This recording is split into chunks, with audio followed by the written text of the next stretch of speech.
చేద్దాము. మరి చాలా రిఫరెన్స్లు కూడా ఉంటాయి, మీరు విసుగు చెందక అన్నీ కూడా చూడవలసిందిగా మనవి చేస్తున్నాను.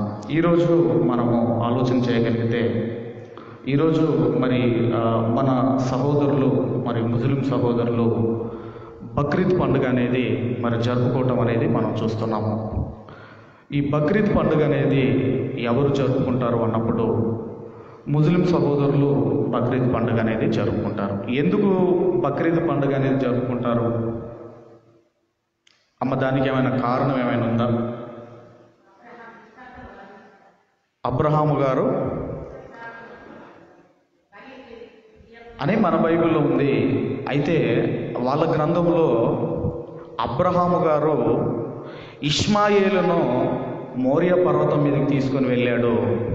అక్కడ ఆ ఇసాకు మీద చెయ్యి వేయవద్దు కాబట్టి అక్కడ ఒక పొట్టేలు కనపడుతుంది, దాన్ని తీసుకొచ్చి మరి బలి అర్పించమని చెప్పటం వల్ల ఏం జరిగిందంటే, దాన్ని పురస్కరించుకొని వాళ్ళు ఏం పండుగ చేసుకుంటారంటే బక్రీద్ అనే పండుగను చేసుకుంటారు. బక్రీ అంటే మేక, బక్రీ అంటే మేక, బకర్ అంటే గొర్రె, ఈద్ అంటే పండుగ, అంటే గొర్రె పండుగ. ఇప్పుడు మనం ఆలోచన చేయగలిగితే వాళ్ళ గ్రంథంలో ఉందేమో ఇష్మాయేల్ని తీసుకొని వెళ్ళాడు అని ఉంది. మీ దగ్గర ఒకవేళ ఖురాన్ ఉంటే, ఖురాన్ గ్రంథం ఒకవేళ మీ దగ్గర ఉంటే అధ్యాయం 37 వచనాలు 103 నుండి 107 వచనాలలో ఈ సందర్భం రాయబడింది. ఇష్మాయిల్ తీసుకొని వెళ్ళాడని రాయబడింది.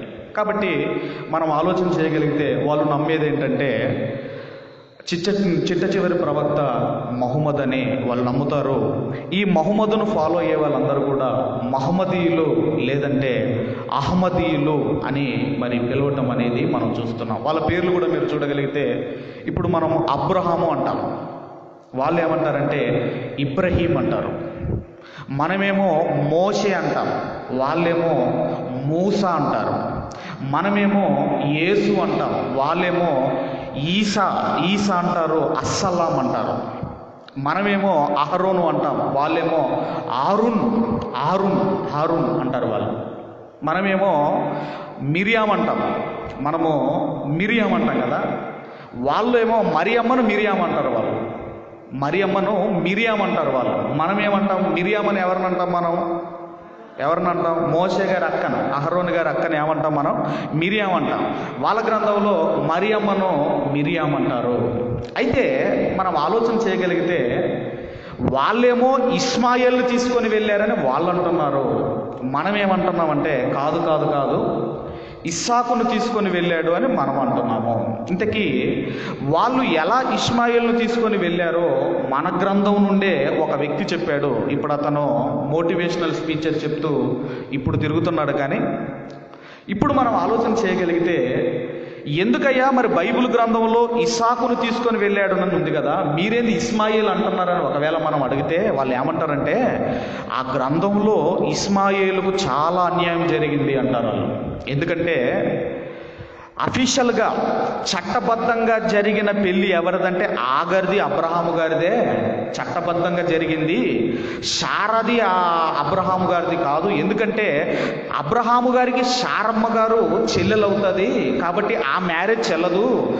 ఆగర్తో చేసుకున్న మ్యారేజ్ మాత్రమే చట్టబద్ధమైనది, అది చెల్లుతుంది అని వాళ్ళు మాట్లాడతారు. ఇంకా దానికి ఏమంటారంటే, ఒకవేళ అబ్రహాము గారు ఆగరుతో వెళ్ళినప్పుడు ఆపాలి కదా, వద్దని అనాలి కదా. కానీ ఎందుకు అనలేదు దేవుడు అంటే, ఎందుకంటే అక్కడ దేవుని ప్లాన్ ఉంది, ఏంటి దేవుడి ప్లాన్ అంటే అబ్రహాము ఆగరు గారి యొక్క మ్యారేజే చెల్లుతుంది కాబట్టి దేవుడు కూడా వద్దనలేదు అని వాళ్ళ వాదన. ఇంకా ఏమంటారంటే, ఒకరోజు శారమ్మ గారు ఆగరును వెళ్ళగొట్టినప్పుడు అప్పుడు వెంటనే దేవుడు దేవదూతను పంపించాడు. ఎందుకు దేవుడు దేవదూతను పంపిస్తాడంటే, ఇదిగో ఆగరు పట్ల దేవుని చిత్తం ఉంది కాబట్టి. అందుకే దేవుడు, మీరు ఆలోచన చేయగలిగితే, ఇష్మాయేల్ అని పేరు పెట్టిండు కూడా ఎవరు అంటే దేవదూతే పెట్టింది. అబ్రహాము గారు మొరపెట్టినప్పుడు, ఇదిగో ఎందుకయ్యా అబ్రహాం ఇస్మాయేల్ గురించి నువ్వు బాధపడుతున్నావు, ఇష్మాయేలు గర్భవాసములో నుండి 12 మంది రాజులను నేను రప్పిస్తాను, నేను పుట్టిస్తాను అని దేవుడు అబ్రహాము గారితో కూడా చెప్పటం జరిగింది. ఇవన్నీ మనం విన్నప్పుడు ఇంతకీ అబ్రహాము గారు బలి చేయడానికి తీసుకొని వెళ్ళింది ఇష్మాయేలున, ఇస్సాకున అనేది మరి చాలా జాగ్రత్తగా మనం ఆలోచిద్దాము. ఎందుకంటే వాళ్ళు ఏమంటున్నారంటే ఇస్సాకు రూట్ ఏదైతే ఉందో అది తప్పు, అది కాదు, ఇష్మాయేలు రూటే రైటు, ఆ రూట్లోనే వెళ్తేనే మనకు మోక్షం ఉంటుంది, మనకు పరలోకం ఉంటుంది. కాబట్టి మీరు రాంగ్ రూట్లో ఉన్నారని మనకు చెబుతారు. మనకు చెప్తారు. మొత్తం మీద ఈ పండుగ ఎందుకు జరుపుకుంటారంటే, ఎందుకంటే అబ్రహాము గారి యొక్క బలి అది పురస్కరించుకొని ఈ పండుగను జరుపుకుంటారు. అయితే మనం బైబిల్లో నుండి ఆలోచిద్దాము. ఇంతకీ వాళ్ళు ఎక్కడెక్కడ పాయింట్అవుట్ చేశారో ఒక్కొక్క వచనాన్ని, ఒక్కొక్క సందర్భాన్ని బైబిల్లో నుండి మనమందరం కూడా ఆలోచిద్దాం. దయచేసి ఆదికాండము అందరు కూడా తీయండి. ఆదికాండము 21వ అధ్యాయము. ఆదికాండము 21వ అధ్యాయము 8వ వచనాన్ని మనమందరం కూడా చదువుకుందాం. ఆ పిల్లవాడు పెరిగి పాలు విడిచెను. ఇస్సాకు పాలు విడిచిన దినమందు అబ్రహాము గొప్ప విందు చేశాను. అంటే ఇస్సాకు గారు పాలు విడిచాడట. ఒక వ్యక్తి, ఒక పిల్లవాడు ఎన్ని సంవత్సరాలకు పాలు విడుస్తాడు? అమ్మ, ఎన్ని సంవత్సరాలు? 2, 3, ఒకవేళ 4? సరే, మన భాషలో లేదంటే ఒక 2, ఒక 3 అనుకుందాం. ఒక 3 సంవత్సరాలు అనుకుందాం. రైట్. ఇప్పుడు ఇస్సాకు గారు పాలు విడిచిన తర్వాత ఒక 3 సంవత్సరాల తర్వాత అబ్రహాం అనుకుందాం సుమారుగా, అక్కడ ఎందుకంటే రాయబడి లేదు కాబట్టి సుమారుగా మనం ఎలాగైతే అనుకుంటామో ఒక 3 సంవత్సరాలు, ఒక 4 సంవత్సరాలు, అలాగే అప్పుడు అబ్రహాము గారు విందు చేశాడని మనం చదువుకుంటున్నాం. రైట్. ఇప్పుడు పాలు విడిచాడు. పాలు విడిచిన వెంటనే ఏం జరిగింది అంటే, రైట్, ఇప్పుడు 22వ అధ్యాయానికి రండి. 22వ అధ్యాయము 7వ వచనాన్ని మనం అందరం కూడా చదువుకుందాము. ఆదికాండము 22వ అధ్యాయము 7వ వచనాన్ని అందరం చదువుకుందామా? ఇస్సాకు తన తండ్రి అయిన అబ్రహాముతో నా తండ్రి అని పిలిచెను. అందుకతడు ఏమి నా కుమారుడా అనెను. అప్పుడు అతడు నిప్పులును కట్టెలును ఉన్నవి గాని దహన బలికి గొర్రెపిల్ల ఏది అని అడగగా, ఇప్పుడు వాళ్ళు అంటున్న వాదన ఏంటంటే, వాళ్ళు ఏమంటున్నారంటే పాలు విడిచిన వ్యక్తికి, పాలు విడిచిన ఆ చిన్న పిల్లవాడికి నుప్పుల గురించి, అలాగే కట్టెల గురించి, అలాగే దహన బలి గురించి తెలుసంటారా తెలియదంటారా? పాలు విడిచిన వ్యక్తికి అవి తెలుస్తాయా? పాలు విడిచిన తర్వాతనే కదా తీసుకెళ్ళింది. పాలు విడిచిన వ్యక్తికి ఇదిగో నిప్పులు, అలాగే కట్టెలు, అలాగే గొర్రెపిల్ల ఇవన్నీ తెలుస్తాయా అని ప్రశ్నేశారు. కాబట్టి ఇస్సాకును కాదు తీసుకెళ్ళింది, ఎవరినంటే మా ఇష్మాయిల్ని తీసుకెళ్ళి. ఎందుకంటే పాలు విడిచిన వ్యక్తికి అవన్నీ ఏం గుర్తుంటాయా? నిప్పు తెలుసా వాడికి? కట్టెలు తెలుసా వాడికి? గొర్రెపిల్ల తెలుసా అని ఈ యొక్క వచనం చూపించారు. ఇంకొక వచనం కూడా మీరు చూడగలిగితే దయచేసి ఇంకొక వచనం కూడా మీరు చూడగలిగితే 6వ వచనాన్ని కూడా మనం చదువుకుందాం. 6వ వచనం కూడా మనం చదువుకుందాం. దహన బలికి కట్టెలు తీసుకొని తన కుమారుడు ఇస్సాకు మీద పెట్టి తన చేతితో నిప్పును కత్తిని పట్టుకొని పోయేను. పాలు విడిచిన వ్యక్తి తల మీద కట్టెలు పెడితే ఆ వ్యక్తి పర్వతం మీదికి మోసుకొని రాగలడా? రెండో క్వశ్చన్ ఏంటంటే, ఒక పాలు విడిచిన వ్యక్తి తల మీద కట్టెల మోపు పెడితే ఆ వ్యక్తి ఆ పర్వతం మీదికి మోసుకొని రాగలడా? అమ్మ వస్తాడా? కాబట్టి మీరు ఇస్సాకు అనుకుంటున్నారు, కానీ ఇస్సాకు కాదు. ఎవరు? మా ఇష్మాయేలు మోసుకొని వచ్చాడు. ఎందుకంటే కొంచెం ఏజ్లో ఉన్నవాడైతే మోస్తాడు. అప్పటికి ఇస్సాకు పుట్టేనాటికి ఇష్మాయేలు వయసు ఎంతమ్మా?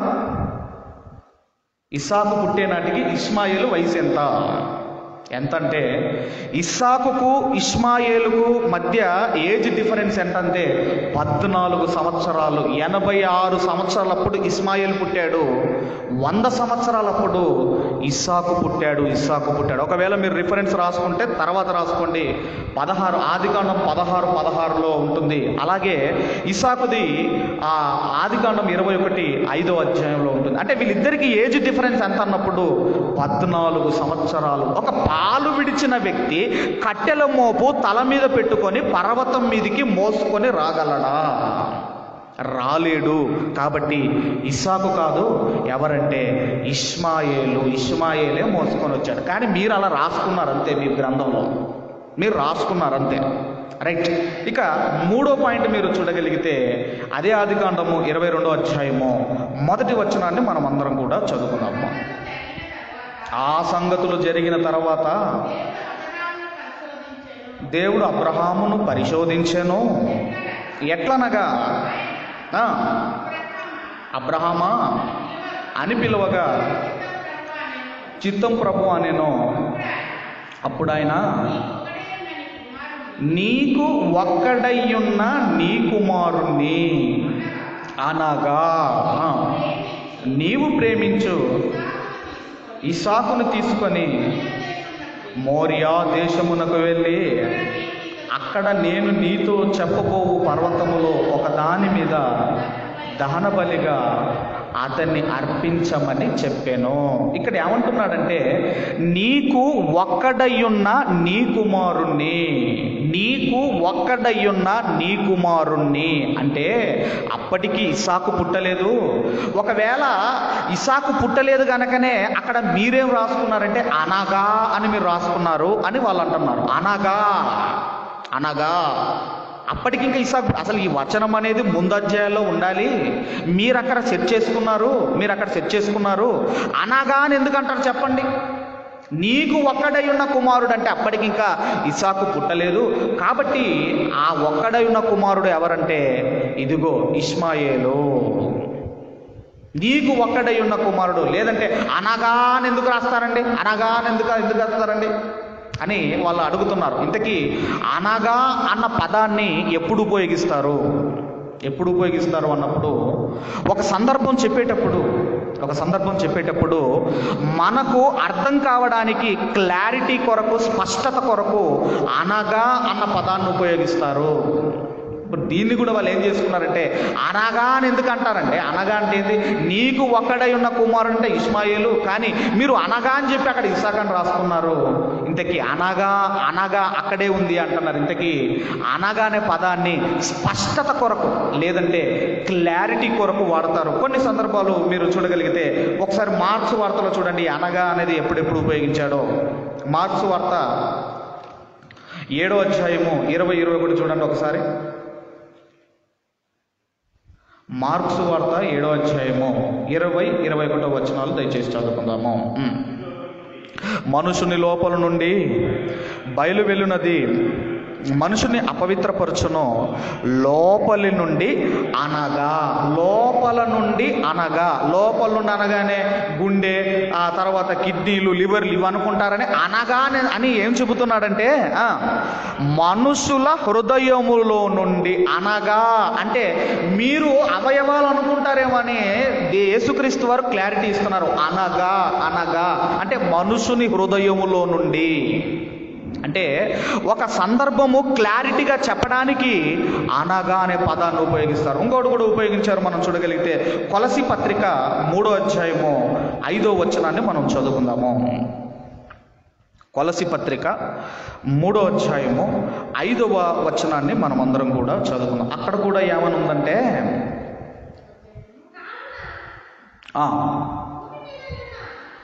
కావున భూమి మీదనున్న మీ అవయవములను, భూమి మీద ఉన్న మీ అవయవములను అనగా, అవయవాలు అనగానే మళ్ళీ మీరు ఆర్గాన్స్ లేదంటే ఇవ్వనుకుంటారని అనగా అనగా అనగా అనగా అవయవాలంటే జారత్వము, అపవిత్రత, కామాతృత ఇవన్నీ కూడా క్లారిటీగా చెబుతున్నాడు. అంటే క్లారిటీ, స్పష్టత కొరకు ఏం వాడతారంటే అనగా అనే పదాన్ని ఉపయోగిస్తారు. కానీ వాళ్ళు ఏమంటున్నారంటే అక్కడ నీకు ఒక్కడయ్యున్న కుమారుడు అనగా అనగా అనగానే అక్కడ ఎవరంటే ఇష్మాయేలే, కానీ మీరు ఇస్సాకు అని మీరు రాసుకున్నారు. ఇంతకీ దేవుడు కూడా చెప్పాడు. ఏం చెప్పాడంటే నీ సంతానము ఏది, నీ సంతానము ఎవరు నీ వారసుడు అవుతారో అది కూడా దేవుడు చెప్పాడు. ఒకరోజు పిల్లలు లేరని బాధపడుతుంటే, అబ్రహాము గారు పిల్లలు లేరని బాధపడుతుంటే, ఎందుకయ్యా నువ్వు బాధపడుతున్నావు, ఇదిగో ఈ ఎలియాజరు కాడు నీ ఇంటి వారసుడు, ఈ ఎలియాజరు కాదు నీ గర్భవాసం నుండి వచ్చిన వాడే నీకు వారసుడు అవుతాడని చెప్పాడు. చూడండి, అప్పుడే చెప్పాడు. చూడండి ఒక్కసారి మీరు చూడగలిగితే ఆదికాండం 15వ అధ్యాయము, ఆదికాండం 15వ అధ్యాయము ఒక్కసారి 4వ వచనం మనం అందరం చదువుకుందాం. అతని యొద్దకు వచ్చి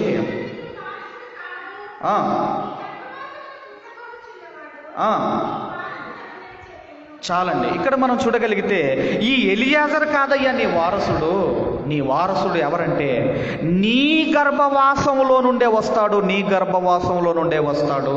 అంటే అబ్రహాము గర్భవాసములో నుండే వారసుడు వస్తాడు. మరి ఇంతకీ అబ్రహాము శారాల గర్భవాసంలో నుండి వస్తాడా, లేదంటే అబ్రహాము హాగర్ గర్భవాసంలో నుండి వస్తాడా? ఇది కూడా మన క్లారిటీ కావాలి. అబ్రహాము శారా గారికి పుట్టినవాడు వారసుడు అవుతాడా, అబ్రహాము హాగరుకు పుట్టినవాడు వారసుడు అవుతాడా? ఇంతకీ ఎవరు, ఇద్దరిలో ఎవరు వారసుడు అవుతారంటే ఇక్కడ మనం చూడగలిగితే అబ్రహాము గారికి పుడతాడు. ఇంతకీ శారాకు పుట్టినవాడు అవుతాడా, హాగరుకు పుట్టినవాడు అవుతాడా? ప్రారంభంలో ఒక మాట చెప్పాను, ఏంటంటే అబ్రహాము గారికి శారా ఏమవుతుందంటే చెల్లి అవుతుందని వాళ్ళు అంటున్నారు. ఇది నిజమంటారా కాదంటారా? అమ్మ నిజమేనా? అమ్మ నిజమేనా? ఇప్పటికీ మీరు చూడగలిగితే ముస్లిం సహోదరులు ఇప్పటికి కూడా మా ఇంటి ముందే ఉంటారు. మా ఇంటి ముందే అక్క చెల్లెళ్ళు, అక్క కుమారుడు చెల్లె కుమార్తె ఇద్దరు పెళ్లి చేసుకున్నారు. ఇప్పటికీ వాళ్ళ దాంట్లో అక్క కుమారుడు చెల్లె కుమార్తె ఇద్దరు పెళ్లి చేసుకున్నారు. ఇప్పటికీ వాళ్ళ దాంట్లో ఇది జరుగుతూ ఉంటాయి. అన్న చెల్లెళ్ళు అంటే తండ్రి ఒకడే. బైబిల్లో కూడా మీరు చూడగలిగితే అబ్రహాము గారి తండ్రి తేరాహు ఒకడే, కానీ అబ్రహాము గారి తల్లి వేరు, శారమ్మ తల్లి వేరు, శారమ్మ తల్లి వేరు. వాళ్ళిద్దరూ మ్యారేజ్ చేసుకున్నారని మరి బైబిల్లో ఉంది. ఇంతకీ ఉందా లేదా మీకు డౌట్? ఒకవేళ లేదు కాదంటే మీకు చూపిస్తాను రిఫరెన్స్. అవసరం లేదు, అది ఓకే అంటే ముందుకెళ్తాం. అబ్రహాము గారికి శారమ్మ ఏమవుతారమ్మా? అమ్మ చెల్లి అవుతుంది. ఓకే కదా? ఓకే కదా? రైట్. ఇప్పుడు మీరు ఆలోచన చేయగలిగితే ఇంతకీ అబ్రహాము శారాకు పుట్టినవాడు వారసుడు అవుతాడా, హాగరుకు పుట్టినవాడు వారసుడు అవుతాడా? అది కూడా మీరు చూడగలిగితే ఆదికాండము 18వ అధ్యాయము, ఆదికాండము 18వ అధ్యాయము 10వ వచనాన్ని దయచేసి అందరము చదువుకుందాము. 18, 10 చదువుకుందాం. చదవండి. అందుకు ఆయన మీదటికి ఈ కాలమున అప్పుడు నీ భార్య అయిన శారాకు ఒక కుమారుడు కలుగునని చెప్పాను. అంటే ఇక్కడ మీరు ఆలోచన చేయగలిగితే అబ్రహాము గారు శారా గారికి పుట్టే కుమారుడే వారి వారసుడవుతాడు. ఇష్మాయేలు కాదు. అందుకే దేవుడు బైబిల్ గ్రంథంలో అబ్రహాము గారికి నేను ఇస్సాకునిచ్చి తిని, అబ్రహాముకు నేను ఇస్సాకునిచ్చి తిని, అబ్రహాముకు నేను ఇస్సాకునిచ్చి తిని అని చాలా సందర్భాల్లో దేవుడు రాశాడు. దేవుడు. ఎందుకంటే వారసుడు ఇస్సాకు గనక నేను ఇస్సాకునిచ్చి తిని అని చాలాసార్లు రాశాడు. ఒక రెండు మీరు చూడగలిగితే యెహోషువ గ్రంథం 24వ అధ్యాయము 2వ వచనాన్ని దయచేసి ఒక్కసారి మీరు చూడగలిగితే యెహోషువ గ్రంథము 24వ అధ్యాయము 2, 3 వచనాలు దయచేసి మీరు చదవగలిగితే ఇట్లా నేను ఇశ్రాయేలీల దేవుడైన యెహోవా చెప్పునదేమనగా ఆది కాలము నుండి మీ పితరులు అనగా అబ్రహామునకును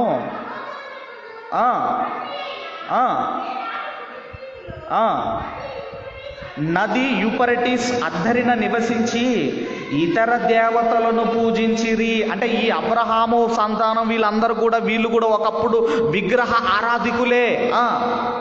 అయితే నేను నది అద్దరిన నుండి మీ పితరుడైన అబ్రహామును తోడుకొని వచ్చి కానాను దేశమందంతటా సంచరింపజేసి అతని సంతానమును విస్తరింపజేసి అతనికి ఇస్సాకునిచ్చి తిని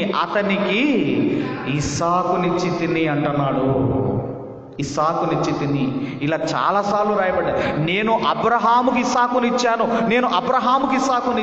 మరొక సందర్భంలో కూడా చూడగలిగితే రోమిలకు రాసిన పత్రికలో కూడా చెబుతూ అపోస్తుడైన పౌలు గారు రోమిలకు రాసిన పత్రిక 9వ అధ్యాయము 7వ వచనంలో కూడా చెబుతూ అక్కడ ఏమంటున్నాడో మీరు చూడగలిగితే అపోస్తుడైన పౌలు గారు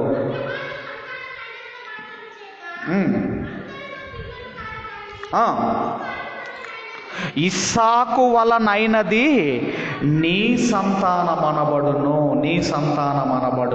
కాబట్టి ఇవన్నీ మనం విన్న తర్వాత ఇప్పుడు మీరు ఆలోచన చేయగలిగితే ఎవరినండి మోరియా పర్వతం మీదకి అబ్రహాము గారు తీసుకెళ్ళింది? ఎవరిని? ఇష్మాయిల్ను కాదు, ఇస్సాకును. ఇక్కడ మరి అక్కడ ఆ పాలు విడిచిన వెంటనే మరి అతను ఎలా మోస్తాడండి అవన్నీ అని మీరు ఒకవేళ వాళ్ళు అంటే మీరు ఆలోచన చేయగలిగితే ఆయన పాలు విడిచిన వెంటనే ఈ సందర్భం జరిగిందని మరి ఎవరు చెప్పారు? ఇస్సాకు గారు పాలు విడిచిన వెంటనే అబ్రహాం గారు బలికి తీసుకుని వెళ్ళాడని ఎవరు చెప్పారు? అది వెంటనే జరిగింది కాదు. అది ఆ సందర్భము వెంటనే జరిగింది కాదు. అక్కడ ఏమనుందంటే దేవుడు అబ్రహామును పరిశోధించను, అంటే పరీక్షించాడట. అది వెంటనే జరిగింది కాదు. ఇస్సాకు గారు ఏదో పాలు విడవగానే జరిగిపోయిన సందర్భం కాదు. చాలా కాలము తర్వాత జరిగిన సందర్భమే. అందుకే ఆయన అంటున్నాడు, నేను అబ్రహామునకు ఇస్సాకునిచ్చి తిని అని ఇక్కడ మాట్లాడుతున్నాడు. అయితే మరొక విషయాన్ని కూడా మీరు చూడగలిగితే అక్కడ ఒక పదాన్ని ఉపయోగించాడు. ఆదికాండంలో ఒక మంచి పదాన్ని ఉపయోగించాడు. అది కూడా మీరు చూడగలిగితే ఆదికాండం 22వ అధ్యాయము వాళ్ళు అంటున్న మరొక విషయం ఏంటంటే ఆదికాండము 22వ అధ్యాయము 12వ వచనాన్ని మనం చదువుకుందాము.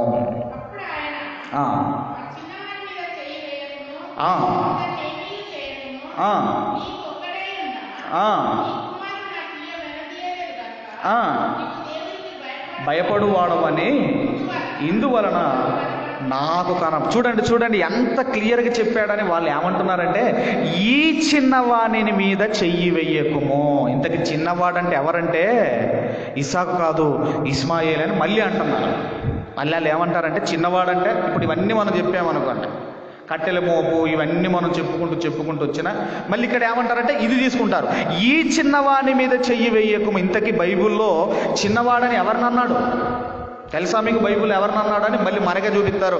ఆదికాండము 21వ అధ్యాయము 14వ వచనం చూడండి. ఆదికాండము 21వ అధ్యాయము 14-15 వచనాలు చూడండి అమ్మా. ఆదికాండము 21వ అధ్యాయము 14వ వచనం. కాబట్టి తెల్లవారినప్పుడు అబ్రహాము లేచి ఆహారమును నీళ్ళ తిత్తిని తీసుకొని ఆ పిల్లవానితో కూడా ఆగరునకు అప్పగించి ఆమె భుజం మీద వాటిని పెట్టి ఆమెను పంపివేసాను. ఆమె వెళ్ళి బెయేర్షెబా అరణ్యములో ఇటువటు తిరుగుచుండెను. ఆ తిత్తిలోని నీళ్లు అయిపోయిన తర్వాత ఆమె పొద క్రింద ఆ చిన్నవాడిని పడవేసి అంటే చిన్నవాడంటే ఎవరండి అమ్మ? చిన్నవాడంటే ఎవరిక్కడ ఇష్మాయేలు. అక్కడ చిన్నవాడంటే ఎవరు? ఇక్కడేమో ఇష్మాయేల్ అంటున్నారు. అక్కడికి వచ్చేసరికి ఇస్సాకు ఎలాగవుతాడు అని వాళ్ళ వాదన. ఇంకా ఈ 16వ వచనం కానివ్వండి, 17వ వచనంలో కూడా ఏమనుందో చూడండి. దేవుడు ఆ చిన్నవాని మొరను వినేను అని ఉంది. అలాగే 18వ వచనంలో కానివ్వండి, 19వ వచనం ఇలా మీరు చూడగలిగితే చిన్నవాడు అని ఉంది కదా. ఆ చిన్నవాడు ఎవరో కాదు, ఇష్మాయేలే ఆ చిన్నవాడు. అందుకే దేవుడు అన్నాడు ఆ చిన్నవాని మీద చెయ్యి వేయకుము అన్నాడు. బైబిల్ గ్రంథంలో మీరు చూడగలిగితే చిన్నవాడు అని ఎవరికి ఉపయోగించబడిందో ఇంకా మీరు కాస్త మనం ముందుకు వెళ్ళగలిగితే ఆ ఆదికాండం 34వ అధ్యాయము ఒకసారి 3వ వచనం చూడండమ్మా. 34వ అధ్యాయం 3వ వచనము. ఆదికాండము 34వ అధ్యాయము 3వ వచనం చదవండి. అతని మనస్సు యాకోబు కుమార్తె అయిన దీనా మీద ఉండెను. అతడు ఆ చిన్నదాన్ని ప్రేమించి ఆమెతో ప్రీతిగా మాటలాడి. ఇంతకీ ఎవరి గురించి చెబుతున్నాడు ఇక్కడ? చిన్నది అని ఎవరిని అంటున్నాడమ్మా? దీనాను చిన్నది అంటున్నాడు. ఇంతకీ దీనా వయసు ఎంత అని మీరు ఆలోచిస్తే అప్పటికి ఇంకా ఆమె పెద్దది, కానీ అక్కడ ఏమని రాయబడింది అంటే చిన్నది అని రాయబడింది. ఇంకా అక్కడ ఒకడు ఉన్నాడు, షెకెం అనేవాడు. అది కూడా మీరు చూడగలిగితే 19వ వచనం ఒక్కసారి మీరు చూడగలిగితే, ఈ షెకెం గురించి మీరు చూడగలిగితే, ఆ చిన్నవాడు యాకోబు కుమార్తె యందు ప్రీతి గలవాడు గనుక అతడు ఆ కార్యము చేయుటకు తడువు చెయ్యలేదు. ఏం చేశాడంటే ఈ షెకెము అనేవాడు దీనాను పాడు చేస్తాడు, అత్యాచారం చేస్తాడు ఆమె మీద. ఇప్పుడు ఈ అత్యాచారము చేసిన ఈ షెకెమును ఏమంటున్నాడంటే చిన్నవాడు అంటే మీరు ఆలోచించండి, చిన్నవాడు ఎక్కడైనా అత్యాచారం చేస్తాడా? కానీ అక్కడ ఏమని ఉపయోగించబడిందంటే చిన్నవాడు అంటే దాని అర్థం ఏంటంటే ఈరోజు కూడా మనం మన పిల్లల్ని ఏమని పిలుస్తామండి? వాడికి పెళ్ళైనా, వాడికి 2-3 పిల్లలున్నా చిన్న అని మనం పిలుస్తాం. చిన్న అని పిలిచినంత మాత్రాన వాడు చిన్నవాడని కాదు. చిన్న అని పిలిచినంత మాత్రాన వాడు చిన్నవాడని కాదు దాని అర్థము. అక్కడ కూడా మీరు ఆలోచన చేయగలిగితే అబ్రహాముతో దేవుడు అంటున్నాడు, ఆ చిన్నవాని మీద చెయ్యి వెయ్యకము అనగానే ఇష్మాయేలు కాదండి, అది ఎవరంటే సాక్షాత్తు ఇదిగో ఇస్సాకునే. ఎందుకంటే ఇస్సాకు వలనైనదే నీ సంతానము, ఇస్సాకే నీ వారసుడు అన్నాడు. రైట్, ఇక్కడ వరకు ఇన్ని సమాధానాలు చెప్పినా మళ్ళొకటి చెబుతారా? సరే ఓకే రైట్. ఇప్పుడు ఆ బలి సందర్భం అయిపోయిన తర్వాత అబ్రహాము గారు ఎక్కడికి వెళ్ళాడు? బేర్షబాకి వెళ్ళాడు. ఎందుకు బేర్షబాకి వెళ్ళాడు అంటే మళ్ళీ ఒకటి చెబుతున్నారు, అది కూడా మీరు చూడగలిగితే మళ్ళీ ఆదికాండము 22వ అధ్యాయము దయచేసి 19వ వచనాన్ని మనం అందరం కూడా చదువుకుందాము.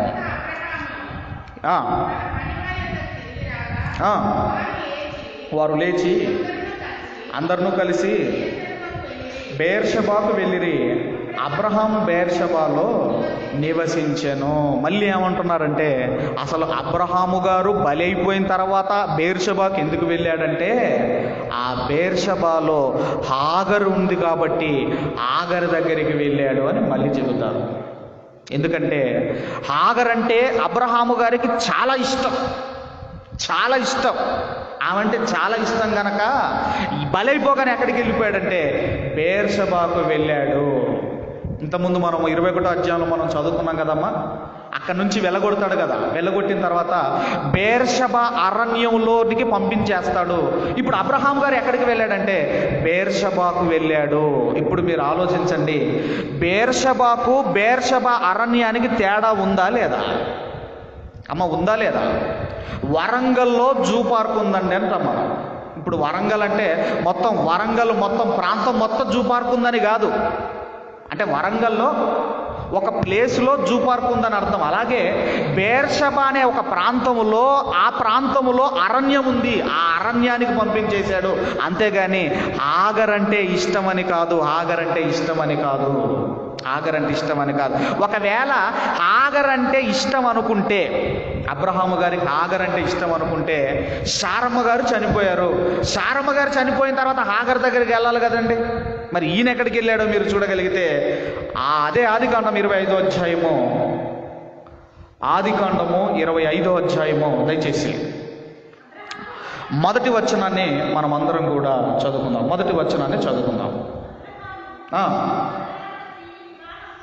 మరలా ఒక స్త్రీని వివాహం చేసుకొనెను, ఆమె పేరు కేతురా. మరి హాగర్ అంత ఇష్టమైనోడు మరి హాగర్ దగ్గరికి వెళ్ళాలి కదా. కెతుర దగ్గరికి ఎందుకు వెళ్ళాడు? కెతుర దగ్గరికి ఎందుకు వెళ్ళాడు? కొంతమంది ఏం చెప్తారంటమ్మా, బాగా వినండి. కొంతమంది ఈ హిస్టోరియన్స్ అంటారు కదా, చరిత్రకారులు అంటారు కదా, వీళ్ళు ఏం చెప్తారంటే ఇష్మాయేల్ ఉన్నాడు కదా, ఇష్మాయేలు సంతానమే ముస్లిం సంతానము, ఇస్సాకు సంతానమే క్రైస్తవ సంతానము, ఈ కెతుర సంతానమే హైందవ సంతానము అని కొంతమంది చెబుతారు. ఇప్పుడు అది మనకు అనవసరం కానీ, ఇప్పుడు అది మనకు అప్రస్తుతం కానీ, అయితే ఇక్కడ మనం ఆలోచన చేయగలిగితే శారమ్మ గారు చనిపోగానే వెళ్ళిపోయాడు. ఎవరిని వివాహం చేసుకున్నాడు అంటే ఇదిగో కెతురాను వివాహం చేసుకుని ఎంతమందిని అన్నాడో చూడండి 2వ అధ్యాయంలో. ఆమె అతనికి యోక్షాను, మేదాను, మిద్దాను,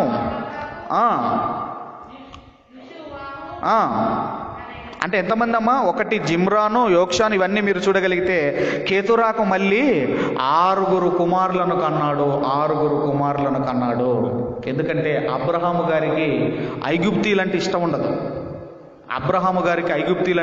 ఎందుకంటే ఐగుప్తీలంతా కూడా విగ్రహారాధికులు గనక ఐగుప్తీలు వద్దంటాడు. ఒకరోజు ఇస్సాకు గారికి మరి మ్యారేజ్ చేయాలనుకొని ఎక్కడికి పంపిస్తాడంటే ఎలియాజర్ను, ఇదిగో నా స్వజనుల దగ్గరికి వెళ్ళు,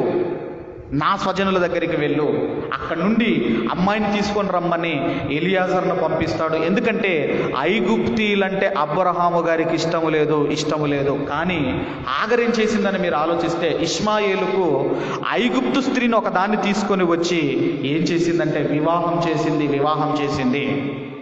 చేసింది. కాబట్టి చివరిగా ఇంకొక మాట చూసుకొని మనం ముందుకు వెళదాము. చివరిగా మనం చూడగలిగితే దయచేసి గలతీ రాసిన పత్రిక ఇంతకుముందు మనం చదువుకున్నాము.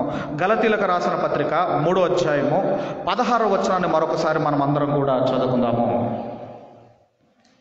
గలతీలకు రాసిన పత్రిక 3వ అధ్యాయము 16వ వచనాన్ని అందరము చదువుకుందాం. వాగ్దానము చేయబడెను, అనేకులను గూర్చి అన్నట్టు సంతానములకును అని చెప్పక ఒకని గూర్చి అన్నట్టే నీ సంతానమునకును అనెను. ఆ సంతానము క్రీస్తే.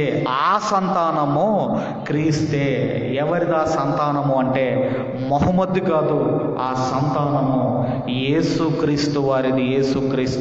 ఎక్కడ చేశాడంటే ఆదికాండం 12వ అధ్యాయంలోనే ఈ వాగ్దానం చేశాడు దేవుడు. అబ్రహాము గారితో వాగ్దానం చేశాడు, ఇదిగో నీ సంతానమును నేను ఆశీర్వదిస్తాను, ఆ సంతానము క్రీస్తు అన్నాడు. చివరికి ఏం జరిగింది అన్నప్పుడు ఈ అబ్రహాం గారు తన లాస్ట్ స్టేజ్లో, ఎందుకంటే ఎన్ని సంవత్సరాలు బతికారంటే అబ్రహాము గారి కాలంలో 200 సంవత్సరాలు బతికేవారు సుమారుగా. తేరాహు 200 సంవత్సరాలు బ్రతికాడు. అబ్రహాము గారు కూడా 175 సంవత్సరాలు బతికాడు. ఈరోజు మనం ఎంతకాలం బతుకుతామమ్మా? 60-70. అది గ్యారంటీ లేదు అమ్మ, అది గ్యారంటీ లేదు. ఎందుకంటే ఏ రోజు ఏమి జరుగుతుందో చెప్పలేని రోజుల్లో మనం బ్రతుకుతున్నాం. అందుకే మీరు ఏపాటి వారు, మీరు ఇంతలో కనబడి అంతలో మాయమైపోయే ఆవిరి వంటి వారు. ఇప్పుడు గ్యారంటీ లేదు. 60-70 అధిక బలం ఉంటే 80, ఆ గ్యారంటీ లేదు ఇప్పుడు మనం ఎక్కడున్నామంటే ఆవిరి లాంటి ఆయుష్తో బతుకుతున్న వారు మనం అందరం కూడా. కానీ అబ్రహాం గారి టైంలో 200 సంవత్సరాలు బతికేవారు. మరి 200 సంవత్సరాలు బతికితే మరి అప్పుడు ఒక 20 సంవత్సరాలు ఉన్నవాడిని ఏమంటారో మీరు ఆలోచించండి. ఈరోజు 16 సంవత్సరాలు 17 సంవత్సరాలు అంటేనే ఎంగేజ్ అయితే, మరి 200 సంవత్సరాలు బతికే వారికి 20 సంవత్సరాలు 30 సంవత్సరాలు ఉన్నవాడు ఏమవుతాడో మీరు ఆలోచించండి. ఎలా కనపడతాడు? చిన్నవాడిగానే కనపడతాడు. అందుకే చివరికి అబ్రహాము గారి లాస్ట్ స్టేజ్లో ఏం జరిగిందో అది చూసుకొని ముగింపులోనికి వెళ్ళిపోదాం. ఆదికాండం దయచేసి 25వ అధ్యాయము 5వ వచనాన్ని చూసుకొని ముగింపులోనికి వెళ్ళిపోదాము. 25వ అధ్యాయము 5వ వచనం చదువుకుందాము. చదవండి. అబ్రహాము తనకు కలిగినది యావత్తు ఇస్సాకుకిచ్చెను. ఎందుకు ఇచ్చాడు ఇస్సాకు? తనకు కలిగినది యావత్తు ఇస్సాకు ఎందుకు ఇచ్చాడమ్మా? ఎందుకంటే ఇదిగో ఇతడే నీ వారసుడు గనక ఇస్సాకు ఇచ్చాడు. మరి మిగిలిన పిల్లల సంగతి ఏంటి? వాళ్ళ గురించి కూడా చెబుతూ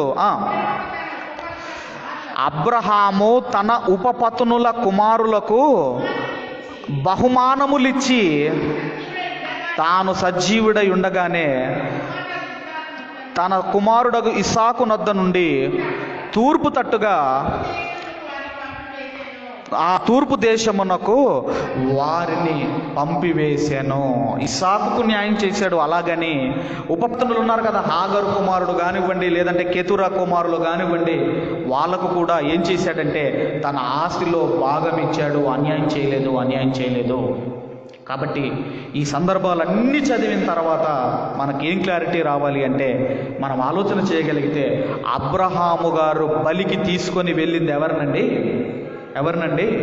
ఇస్సాకును తీసుకొని వెళ్ళాడు, కానీ ఇష్మాయిల్ను కాదు. ఇప్పుడు వాళ్ళు అంటారు కదా, మరి చిన్నవాడని ఉంది కదంటే మీరు ఆన్సర్ చెప్పేయాలి.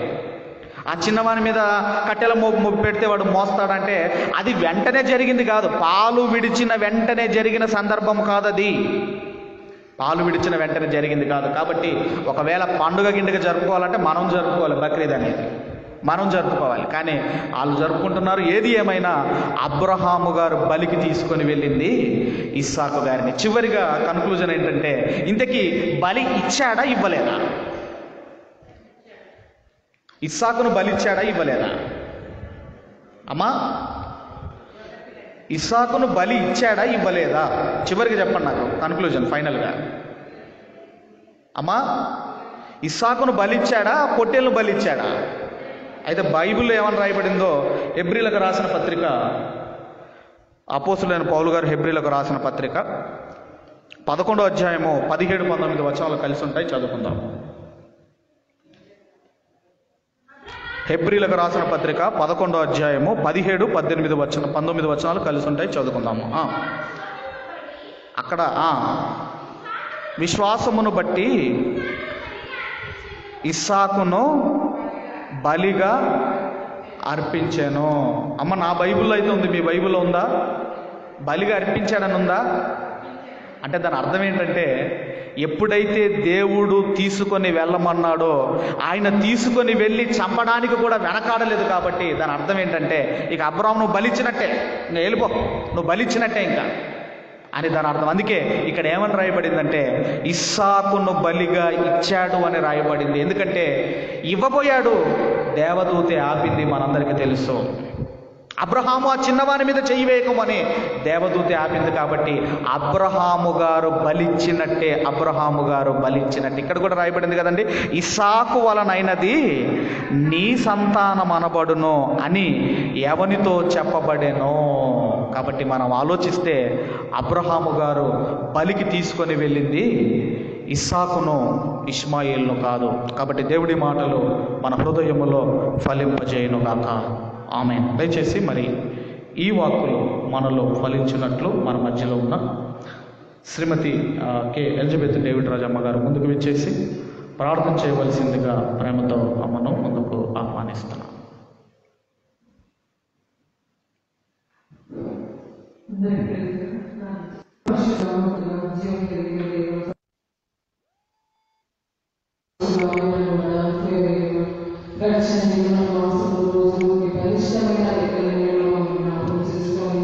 మీ తోడుగా మమ్మల్ని జ్ఞాపకం చేస్తున్న దేవాన్ని దయచేసి